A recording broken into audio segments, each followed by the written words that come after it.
why does it not decrease with distance? First, this is a conundrum, primarily because, and this is the short answer, because this is merely an approximation.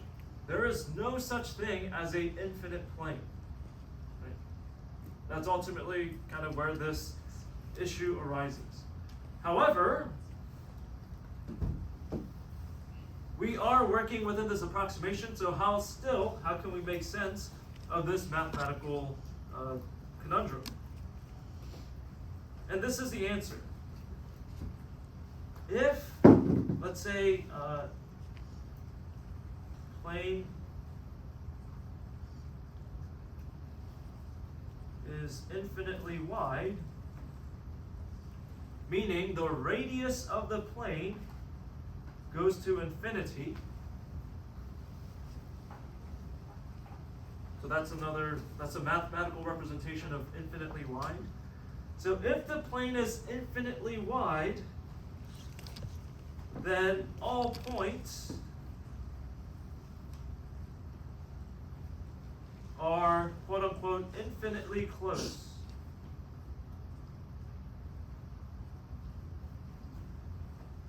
And that is why there is no distance dependency. It doesn't matter if you're here, if you're there, you're just always infinitely close. You can always think of it as they're always almost touching.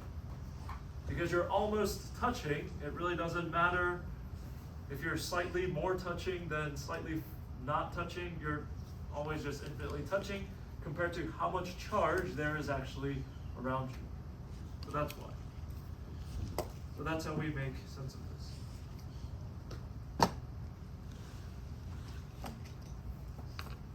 Thirdly, for the direction, let's draw this sketch. So let's say we have a plane, we did like the following, and let's say it's positively charged.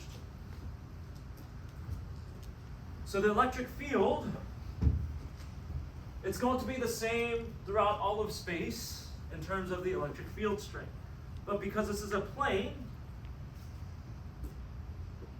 it is going to be perpendicular to the surface, but pointing away from the surface.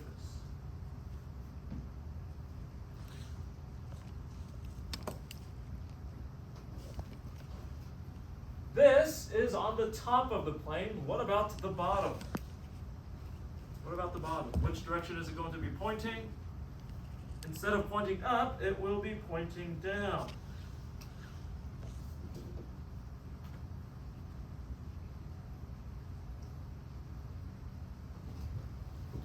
It will be pointing down as such. So, we need to be able to mathematically account for the different directions. And so the electric field of a plane is more properly, in its vector form, given as a piecewise function.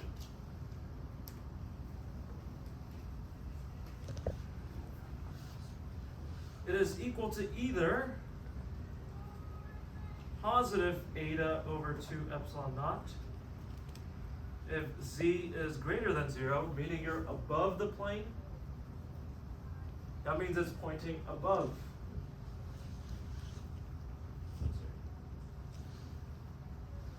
Or it's negative eta over 2 epsilon naught if z is less than 0. And so it's pointing down. And this would be the z component of it. Z component of the electric field of a plane.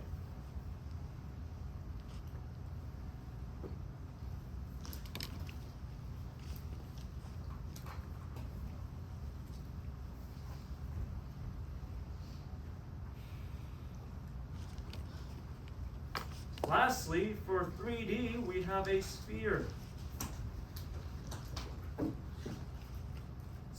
Sphere of charge.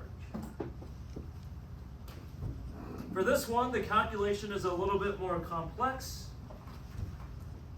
So I'm just going to give you the answer. The electric field from a sphere is going to be KQ over r squared. Now, have you seen this anywhere? Yes. Yeah? Where? It was the thing we just did for the electro thing we just did. I don't know. The thing we just did, yeah. It's the same as Q1, isn't it? Q1, what is Q1? The charge density. No, not Magnitude. charge density. Point charge. Yeah, of the point charge. For the point charge, it was k lowercase q over r squared. But for a sphere, it's capital Q. Okay? So it behaves pretty much as if all the charge is focused at the center of sphere. It behaves as if all of the charge is focused at the center of a sphere. So, well, this is only true if we are looking at the electric field outside of the sphere. So R is greater than the radius of the sphere, which we can depict like this. So this is the radius of the sphere. And this is a radius, or the distance. So the distance is from the center of the sphere, not from the surface. So this distance is the distance from the center, not the surface.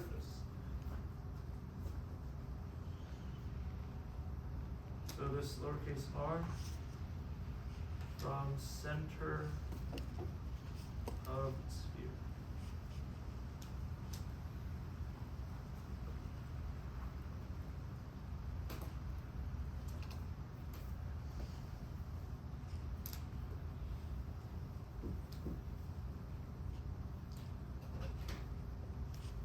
And so this was the entirety of what the calc-based class did on Monday, and first 20 minutes or so today.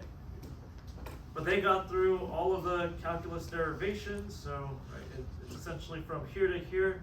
It took about, I think it was 45 minutes just to do that step.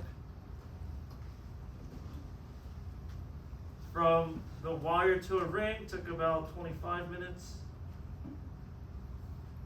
And from the rings to the disc, that was for homework for that. Wow, we're way smarter than those guys.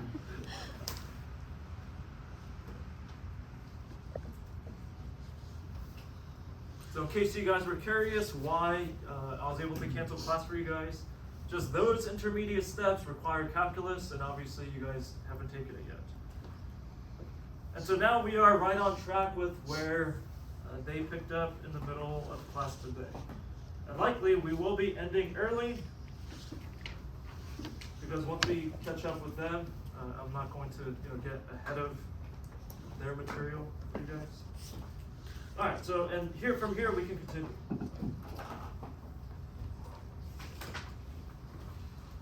Now, we spend a lot of time with electric fields,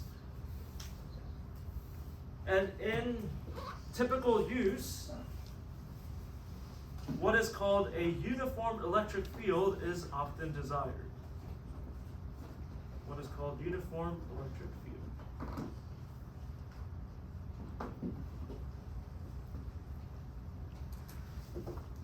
This is where the electric field, both direction and magnitude, are constant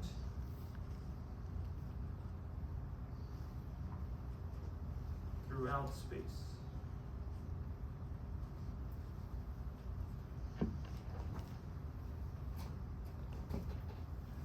So a uniform electric field is one in which the electric field in both direction and magnitude are the same throughout. It doesn't matter where you are, the electric field is going to be the same.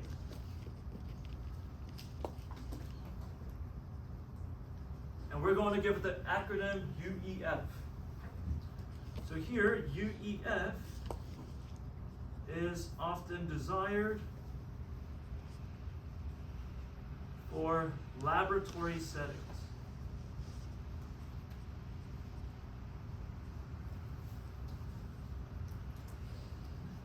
This is because to do proper science, you only want to change how many variables in an experiment. How many variables do you want to be changing in an experiment? Yeah, as little as possible. What is as little as possible? 0. Well, 0 means you're not doing any experiment. 1. So you still want to be doing an experiment. So yes, you Not as only. little as possible. Huh? 1. Huh? 1. Yeah, you only want one variable to be changing. That is what the uniform electric field allows. For you to change a variable that is not the electric field. Because if you do not have an electric field, let's say you're trying to, see how something grows in an electric field. Well, as it's growing, guess what? It's occupying more space, and if the electric field is slightly different here than it is over here, then you no longer have a single variable changing, but 2 variables changing. So, if you really want to understand how the electric field impacts anything, you need the electric field to be constant. Does that make sense? So that's why it's ideal in a laboratory setting. But then the question arises, how to generate a uniform electric field. This is ideal for a laboratory setting, so let's talk about how we can actually make one.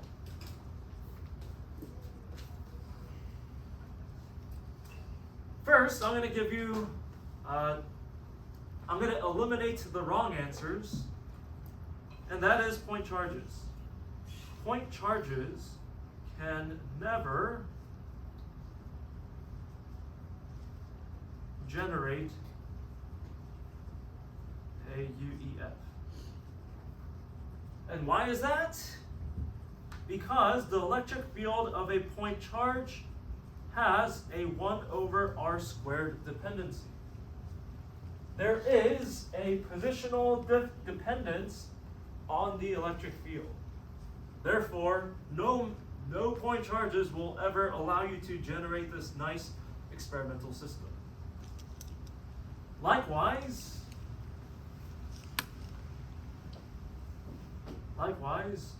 wires cannot either, because the electric field of a wire has the 1/r dependence.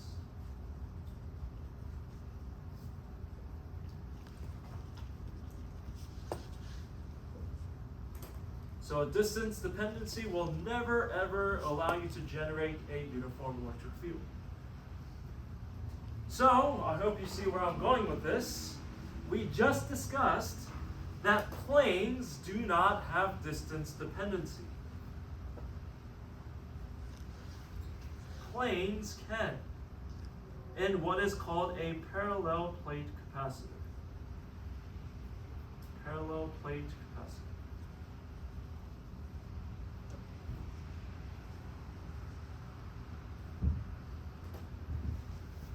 So let's talk about how that is actually generated. So let's talk about the parallel plate capacitor.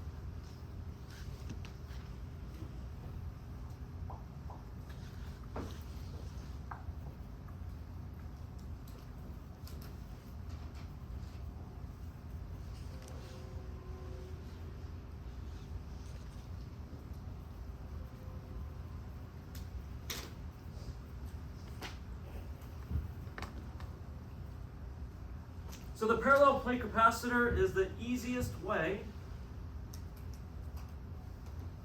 to generate a UEF, a uniform electric field. Now this parallel plate capacitor, that is not the only use. Another alternate use, and I would say the more common one, is this is used in many electronics.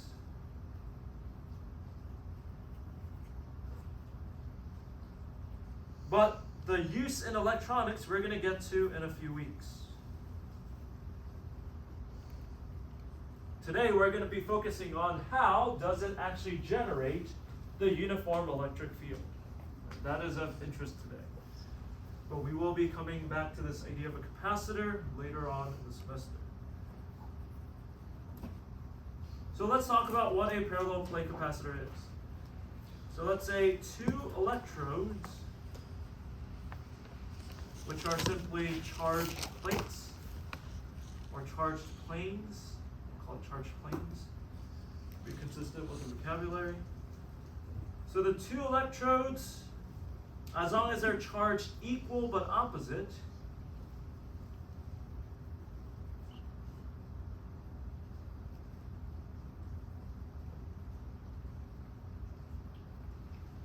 and are spaced, let's say, d distance apart. This is what is defined as a parallel plate capacitor.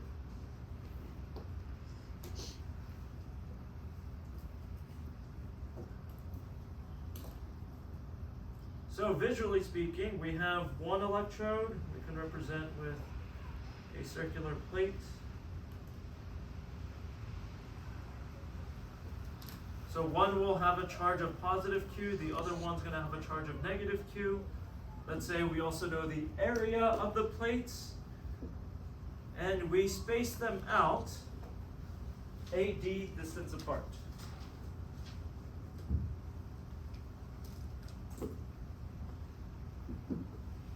And often, what you're going to have is the area over, or the radius over the distance, we'll say, is much, much greater than 1. So the size of the plate is going to significantly exceed the distance in between. So that's what this means. R over D is much, much greater than 1. This allows us to approximate electrodes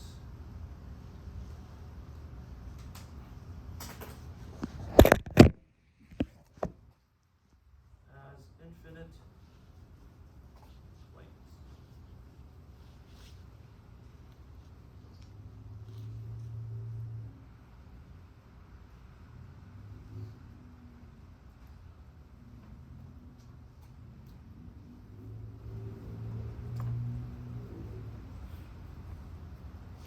So let's analyze this parallel plate capacitor a little bit deeper.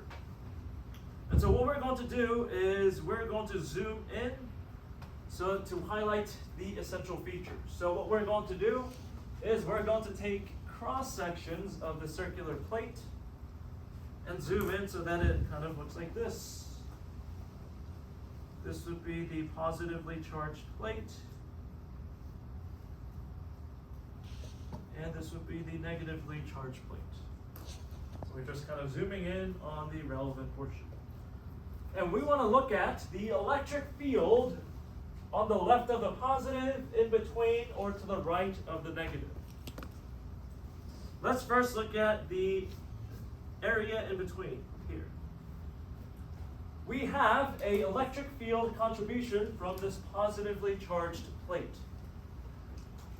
Which direction is the electric field going to be from this positive, which direction is the electric field going to be, at least the contribution from the positively charged plate? Which direction?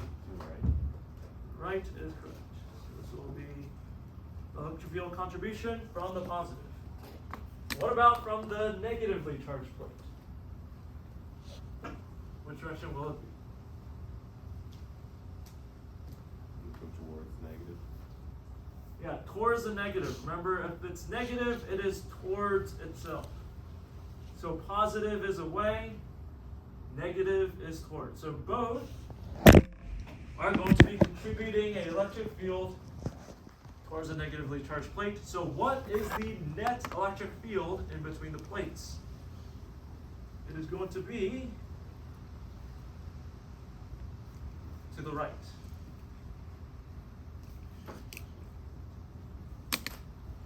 But let's look at the contribution on the left. Let's see over here. From the positively charged plate, which direction is the electric field going to be? Remember, positive points away. Left. It'll be to the left. But there's a negatively charged plate here that will also impact the electric field here. Which direction will that be? This time it will be towards the negative, like this. So these will be opposite. But notice, the positively charged plate is closer to here than the negatively charged plate. So which one is going to win out? Right, that's correct. They are even. Why? Because of this idea of the infinite plane. Remember, infinite planes have no distance dependency. Even though you see here, the positive plate is closer to this point, it seems like this one should be greater than that because the negative is much further away. Well, because of our infinite plane approximation, it doesn't matter. The distance has no effect in terms of the electric field. So to the left, the electric field is going to be equal to 0. Likewise, to the right of the negatively charged plate, the electric field will also be equal to 0. So with that, we can come up with now an electric field for a capacitor and a piecewise function. So you see that there's 3 different regions, 2 of which are going to be 0. So the electric field of a capacitor is equal to 0 if if outside of capacitor. So right outside of it, there is 0 electric field. However, if you're inside, what is it going to be? You have a contribution from an infinite plane, as well as another contribution from an infinite plane. So there's going to be 2 times the electric field from the infinite plane. One contribution is coming from the positive, another one is coming from the negative, but they're pointing in the same direction, so they are going to add. And in this case, this is going to be simply eta over epsilon naught.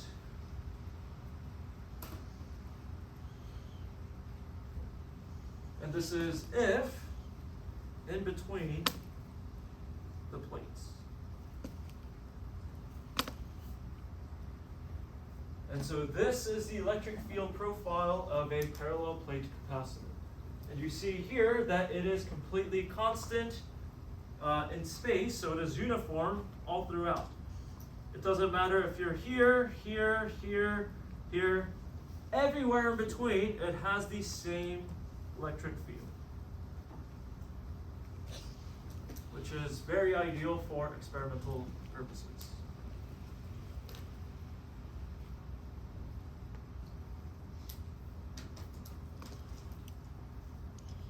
Now, one of the ways in which this uniform electric field is going to be utilized is our next main section, section 1D. Uniform electric fields allow us to study the motion of charges.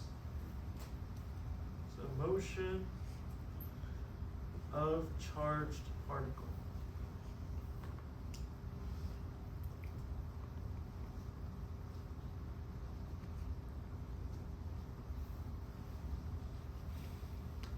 Now, by motion, we mean things like position as well as velocity.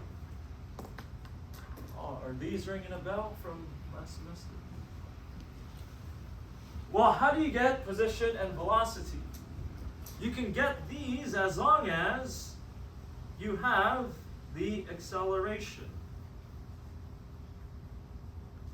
Well, hopefully you guys still remember this from Physics 1. But how do you get acceleration? You can get acceleration as long as you have the force.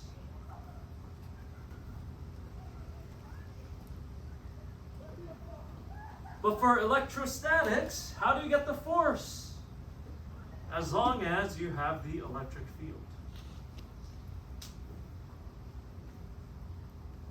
And so we can now fully understand how charges move, connect it back to the acceleration, connect it back to the force, and connect it back to the medium in which that force is actually being interacted, right? The electric field. So, as long as you have the electric field, well, how do you get the electric field? Well, if it's a point charge, use the Coulomb's law expression. If it's a wire, use the expression for a wire. If it's a plane or a parallel plate capacitor, you have expressions for all of those. As long as you have that, you can get the force by this expression. F is equal to QE. You guys remember that? You read this before. What is the relationship between force and acceleration? Who remembers? Force equals mass times acceleration. Yes, Newton's second law. F is equal to ma. You just need, once you have the force, you just need mass. Boom, acceleration comes out. And from acceleration, how do you get position and velocity? You use the kinematic equations, as long as the acceleration is constant, where I'm going to write it in its vector form. The position as a function of time is equal to r naught plus v naught t plus 1/2 a t squared. The velocity as a function of time is v naught plus a t. You guys remember all of this? Yeah, this is not going away. Remember, all of physics is really about understanding space and motion and how those two things interact. And we just talked about this idea of the electric field, which is a distortion of space.